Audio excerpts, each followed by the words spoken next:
fun. That doesn't parse out the way you think it's going to parse out in real life, guys. I'm just going to throw that out there for you. The no touchies rule. This is a different show. This is turning into a different show. I knew this would happen.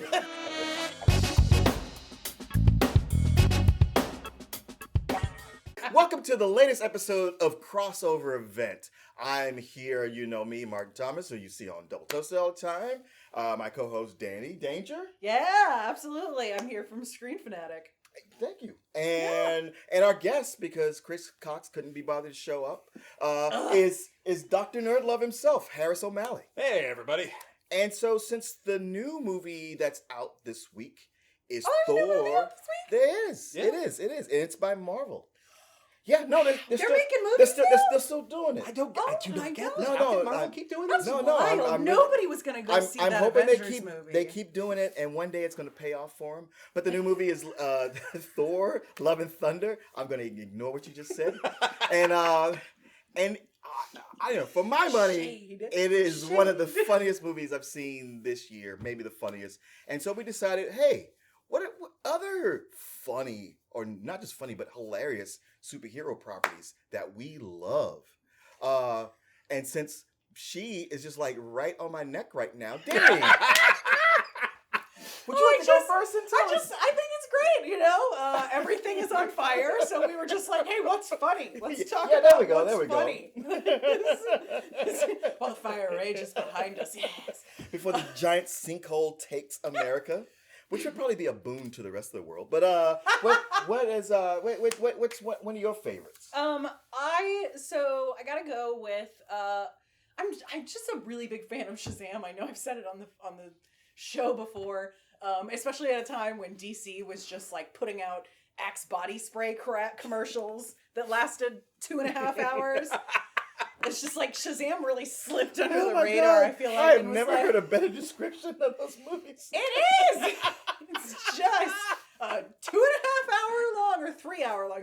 4 hours? I don't know. I think the Snyder Cut got 4 hours, An but that was because they infinite managed to amount- take away all the color. An infinitely long Axe body spray commercial. You can feel it. You can smell it. God, you don't want to take a drink from it at a bar. Ladies and gentlemen. And you don't want to see it at a karaoke bar because you don't know what it'll do to you. Nope. But I love Shazam. The movie was so good. It was so much fun. Of course, you know me. I love a good Christmas movie. But it was just a lot of fun, and I love that they continuously ran with the joke, the best joke, which is like, what is his name? Like that's just No, because they can't use the word Captain Marvel or refuse to, which is his actual name. Now he's the only superhero who can't tell people who he is. Yeah, exactly. And you know, all the kids were so funny. Like if you're gonna do a movie that features an ensemble cast of kids, it's really easy to sort of like lose yourself in cliches or not give them enough personality. And the kids are just like the winning part of this movie. You want to know what my favorite part of that movie is? What's your favorite part of that movie? Is that And why is it Darla? it's that all of these kids are in a foster home, and the foster parents aren't evil. They're actually good people. Oh my God. like how have we gone our entire lives and never seen a movie with this? Oh yeah, like and the mom isn't dead. Yeah. And like there's so many great And the parents things. aren't useless either. They're supportive. They're Yes. helpful. They're part of the story. They're Yeah. funny. They have personality. Mm-hmm. Yeah. There's so many things about the movie that I thought was really great. And I think that the tone of it really sort of paved the way. And all the doodles in the post-credits and stuff sort of paved the way for Ms. Marvel that we're seeing now, which I'm also really enjoying. Basically, I'm just perpetually a teenage girl until I die. And that's why I love this kids movie so much. It's gonna be real interesting to see how Shazam meshes with this new Black Adam they're doing. I don't know if there's gonna be a whole lot of crossover. There's gotta be. At some point there probably has to be, but it's still like down the road. And I do think it's gonna be fun because like The Rock is notoriously good with working with kids, right? So I think there's gonna be some room for some funny. The behind the scenes on that one is gonna be a lot of fun. Man, it's too bad you're young, because I grew up where my Shazam was a kid who drove around with an old dude in a Winnebago, traveling the highways and byways, and he got to talk to the gods, and they were all animated. I'm not kidding. No, I know. Isn't that usually the thing that makes my phone do that really loud beeping and go off? Like, there's been a child abducted, and I'm going to Yeah. Well, I Yeah, mean, it's if like, you oh, get right down to it, Billy Batson's origin story is, in the original comics, he follows an old man into the subway and disappears. Yeah. Who hasn't done that as a child? I mean, I tell you what, man, there are just too much attention on kids these days. We were allowed to do things like that when I was young. When we were kids, we had no parental supervision. From the time we woke up, it was get out of the house. I was just talking but make sure about you're back this. before that street light comes on. Yes. What I find kind of hilarious is that your first exposure to Shazam, Captain Marvel, whatever you want to call him, was the live action show. Because mine was to a cartoon series that nobody, and I mean fucking nobody, remembers, called the Teen Superpower Hour with Shazam. I remember. It was this weird combination of live action quasi-Archie crap along with animated stuff and the Filmation Shazam cartoon. And it was just one of those things that I got up early to watch every single time. It's what got me familiar with Shazam way before I ever knew he was a comic book character. And whenever I tell my friends or people younger than me about it, they're all just looking at me like I grew a second head. And until Google became a thing, it was just one of those like, I know I saw this stupid thing. Why does no one else remember it? And then it was just like, finally, it's like, oh, validation! It's real! It's real! It's like that genie movie with Shaq or with Sinbad, whichever I don't know. Like, is it real? The Mandela effect? Yeah, or did Harris just invent it? And then Martin's the... Yeah. Martin is just really good at yes-anding. I can corroborate that. I watched that. It did in fact exist. Yes. Yeah. Matter of fact, Filmation was doing a whole thing. They did a thing where they did a Saturday morning cartoon that featured all the characters from comic strips from back in the 30s. Oh, yeah, Defenders of the Earth. Not that one. No? No, I need you to no. I don't not the superheroes, but stuff like Mutt and Jeff. It was like a short one season thing. What is a Mutt and Jeff? Oh my god. I don't have the time for that. So this is something that was humorous. I don't know how hilarious it was.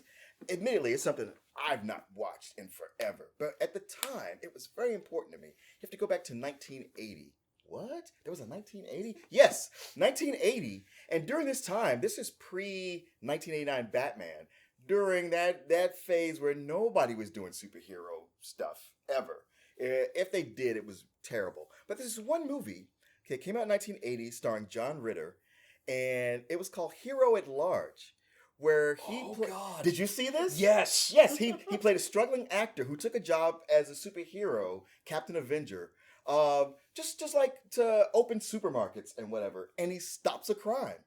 And then he's like, I kind of dig this. That's kind of the cutest thing I've ever heard in my whole life. It's a really cute movie where he kind of gets into it and just goes around Who wouldn't? being a superhero. He even gets shot stopping a crime and all. Everything goes well until he gets shot. Well, no, you would think that's it, but it comes down to people find out like, oh wait, you were actually sponsored by a supermarket, by a corporation. Ah, boo, this guy sucks. Yeah, it was the internet before the internet. What a sellout. Wait, you're supporting capitalism? How dare you? Yes. But, okay, wow, this just came back to me. And it cemented, wow, okay, so in Spider-Man 2, there's that whole scene on the train where everybody picks him up and it's all Jesus-like and they're taking him out. And I was just like, and everybody's like, oh, isn't that awesome? I was like, no, because there's something wrong with this.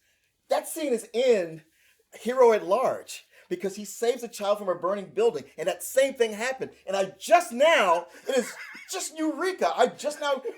It came to me why that has bothered me all these years. I feel like we've made a breakthrough here. Yeah. That's all the time we have, but I'll schedule you for your next session. Wow. Have you considered writing a letter to Sam Raimi to let him know how he hurt you? Well, if I ever meet him, there's a lot I would say about that. But yes, that certainly would be a great way to start it off. I'm sorry, I need to process this. Danny, do you have another answer? Harris. Yeah. I am tempted to go with the unintentionally hilarious superhero shows because growing up in the 80s and 90s, when Batman made such a splash, and then everybody was like, "Oh God, we got to do something with this." We don't have a budget, though. What can we do? So you end up with shows like The Sentinel, where his superpowers are he's basically Daredevil, but not cool. And the only thing that makes it cool is that it's part, and I kid you not, of the Manimal Extended Universe, where the original actor who played Manimal comes in and takes part. There was also all of the we couldn't afford the rights, but here is not quite the X-Men. Called, like, I forget what it was. It was like the X People or Children of the Atom. Something like that. It was very Canadian. But if we're going to go with stuff that was actually intentionally funny, I hate to go with the recency effect, but it would have to be DC's animated Harley Quinn. Oh, Oh, yeah. it's so good. Oh man, that show is. That's a show that was so hyped up for me. There was no way it could be as funny as it was, and it was funnier. I feel like it's a show that kind of looked at all the Zack Snyder cartoons, might as well be, all of the Zack Snyder movies and said, oh, you thought you were hardcore, you thought you were gore, you thought you were adult, mother, let me show you how it's done. Yeah. And I swear, I nearly turned off the first episode and just walked away because it's like, yes, we get it, you can swear, you can kill people. How many times is Harley gonna say fuck? It's really funny. A lot of people had that reaction at first, and then them to push through. Yeah, that's what I did. I pushed through it. I went to got to the next episode and just hooked. Yeah, you would have missed Bane, Kite Man. The supporting cast of characters are so good. Oh, I love this. This is a Bat Family show where you don't get Batman, and when Batman shows up, man, he gets his ass kicked so bad that I can't stop thinking about it. I mean, first of all, I love the fact that they've got Chris Maloney playing Garden. Yes. But he's basically playing his character from Happy. So good. Which in and of itself is glorious. Mm-hmm. But my favorite is, you've probably seen this clip where the Joker finally gets Batman, unmasks him, is like, wait, you're Bruce Wayne? You've been Bruce Wayne all this time? Bruce, I got something I need to ask you. Where's my car, Bruce? Where's the electric car you promised? I pre-ordered that thing. Where is it? I, honest to God, literally fell out of my chair at that moment. I think Alan Tudyk is equal to Mark Hamill as the Joker. Why would you say something so controversial and yet so true? Because he was better than Brett Spiner? Oh, I stand by that. You should. That is a strong and valid opinion.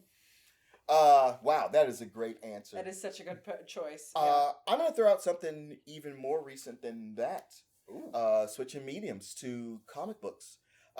If you've been a reader of comic books, you may know that one of the funniest and most surprising series that ever came out, or miniseries, was The Amazing Foes of Spider-Man.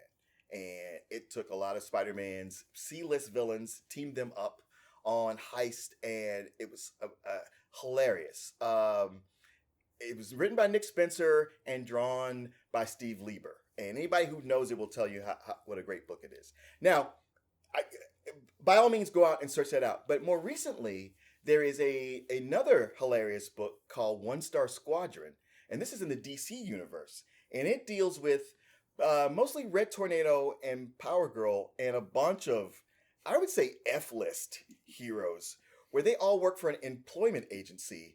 You had me at Power Girl. Yeah, well, she's so funny. Well, it's where they're almost like it's the Uber of superheroes, and this is an idea that was done in Ant-Man before with a hench app for hiring henchmen.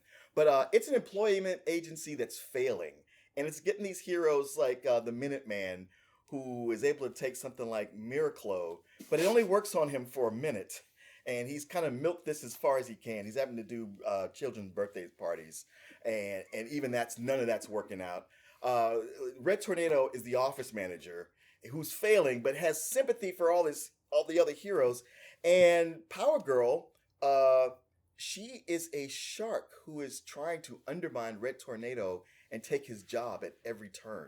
It is a short 6-issue miniseries. It just ended, but you can pick that up right away. It's written by Mark Russell, who's a fantastic comedic writer, who's done stuff with like an illustrated Bible. But and once again, Steve Lieber is the artist on this. But by all means, if you're looking for something different and fresh, go check it out. Mm-hmm. I missed the part where we were supposed to also consider comics for this, so I didn't. I feel like that's always a given. But I know, but I would like to humbly submit to you the Flintstones. Okay. The comic one? The comic Flintstones. Oh, God, oh my God, it's so good, but it's not superheroes. But it was Well, so comic books. dark. So good, and it's so dark, and it's so full of social commentary. It's just if you over the last 2 weeks have been looking at the world and being like, what in the actual fuck? Maybe read some Flintstones. Oh, Might the make you feel a longest little bit running better. site. Like, there were 2 gags in that were just running the entire way through. And the one that nearly broke me is the guy with PTSD who keeps calling the suicide hotline, and they keep putting him on hold. And every time it's like, hey, welcome to the suicide hotline, can we please hold? Okay, fine, but that hold music better be really good. Is it Schleprock who does that? I think so. I'm sorry, I'm way into the old school Flintstones. So They go deep, like Okay. But it's kind of interesting because they completely deconstruct the entire thing. Mhm. All of the appliances have like their own characters and characterizations and go on their own little adventures. One of which gets really dark. Okay. Great Gazoo shows up. Except his whole thing is that he's basically a warden that's supposed to be keeping humans on Earth, so it's basically an intergalactic game preserve, and trying to keep like asshole teenagers from showing up and going the intergalactic version of cow tipping, which mostly involves blowing people up. I'm actually waiting for them to do the same writers to get together and to do a Jetsons comic because I'd really like to compare contrast them. I would love to see that one, they're in the same especially if they made universe. it canon that like Jetsons and Flintstones are actually happening at the same time. Yes. Where it's just the difference is that like they're on the Flintstones are on the ground and the Jetsons are in the air. Yeah, exactly. Oh God, that would be so mind blowing and good. But getting back to superheroes, I have to go with like an old classic favorite that Harris actually brought up that I forgot about until this very moment, and that is Mystery Men. Also because oh God, it's just so good. But there's so many things about it that I really enjoyed. Like the weird everyday. Just like the concept of like weird everyday superheroes like William H. Macy, like I am the shoveler.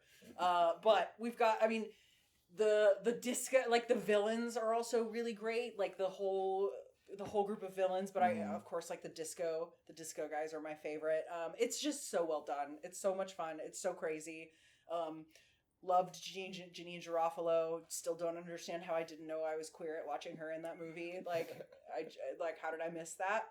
I am surprised nobody's talked about doing a more recent and updated Mystery I Men kind of movie. am too, especially considering like how many of like the people who were in the original are now like sort of in more of a production status, like content creator sort of. Yeah, if not stage in their here's career. where they are now, just a reboot. Yeah.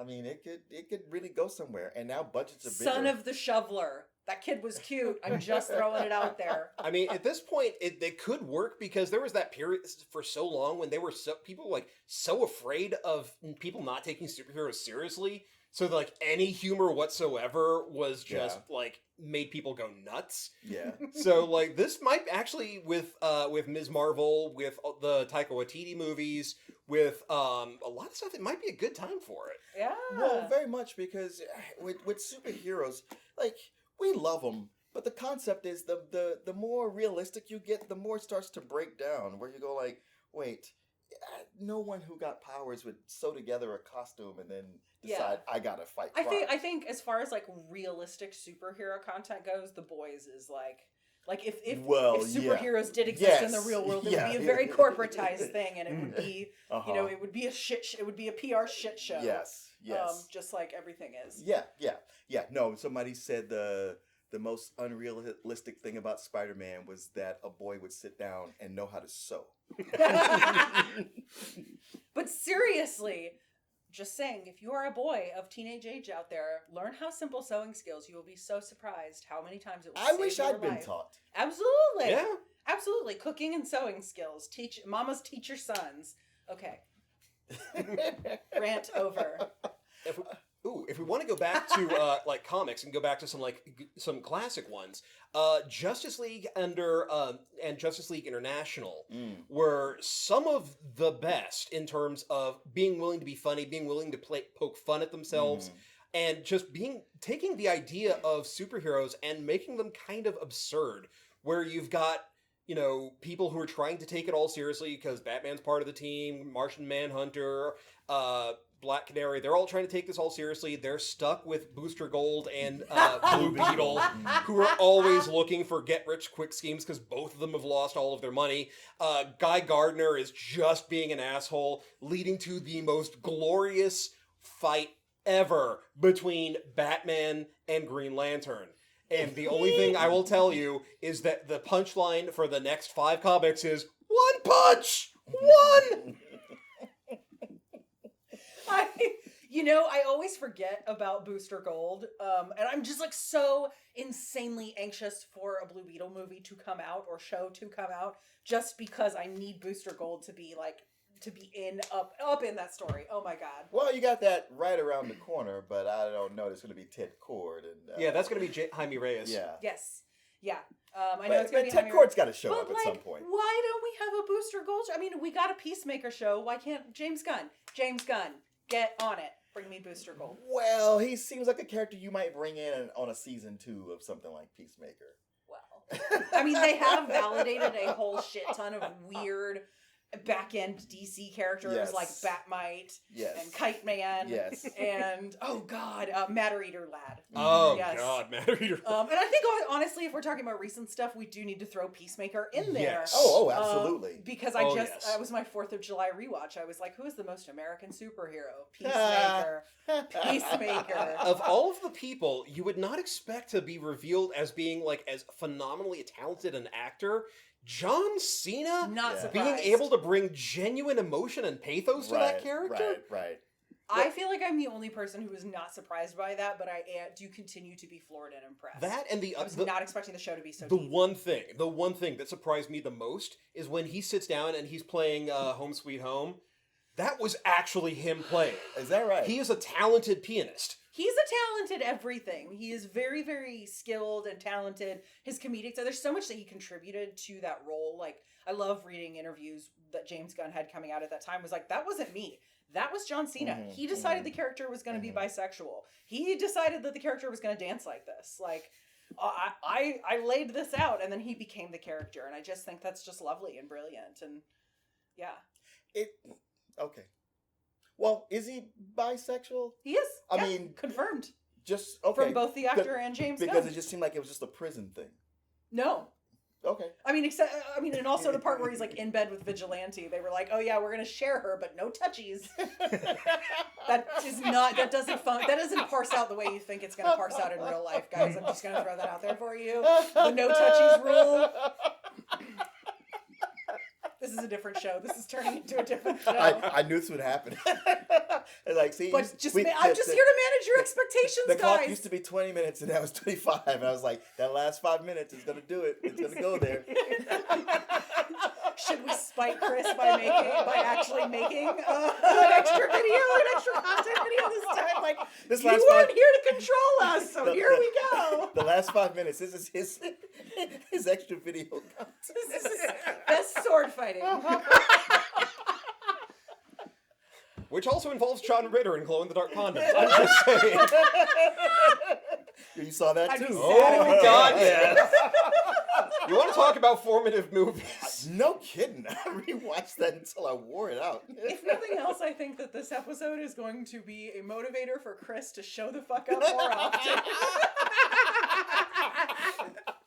Y'all let him know. But hey, thanks for joining us this week. This was a lot of fun.